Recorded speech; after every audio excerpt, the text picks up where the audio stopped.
حاسس اني مش شبهه. مش عارف، يمكن دي نعمة، يمكن لعنة. الناس بتجري ورا نفس الشكل نفس الطريق، وانا واقف ابص كأني مش من الفريق.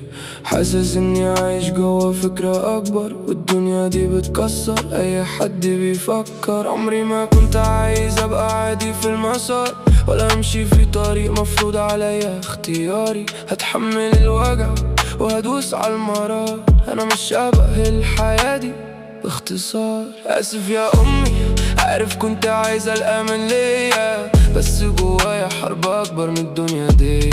شايف انك تعبتي مني من زمان، بس ازاي اعيش انا مش في مكاني؟ يمكن تهت في الطريق ويمكن غطاني الظلام، بس عمري ما ارتاحت روحي وسط الناس عايشة فوهام. حاسس اني اتخلق لحاجة اكبر من اللي ظاهر، ولو وقعت 1000 مرة هرجع اقف تاني واقاوم. مش طبيعي، يمكن فعلا مش طبيعي، بس عمري ما هرضى اعيش نسخة مطيعة. انا من صغري حاسس ان فوق هو مكاني، ولو خسرت العالم كله مش هخسر كياني. مش طبيعي، يمكن فعلا انا مش طبيعي، طريقي مش طريق وما انا عايز اعيش حلمي.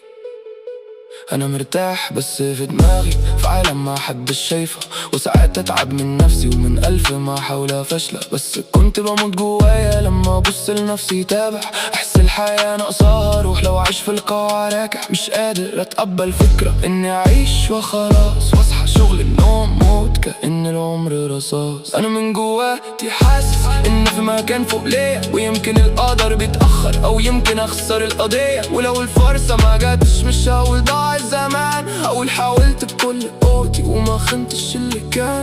يمكن انا المختلف، يمكن في افكاري ضايع، بس مش نسخة منهم ولا يوم روحي بايع. لو خسرت الطريق انا لسه بقاوم، مش هكون غير نفسي ومش شرط اساوم. مش طبيعي، يمكن فعلا مش طبيعي، بس يمكن المختلف في يوم يبقى هو الحقيقي. انا من صغري حاسس ان فوق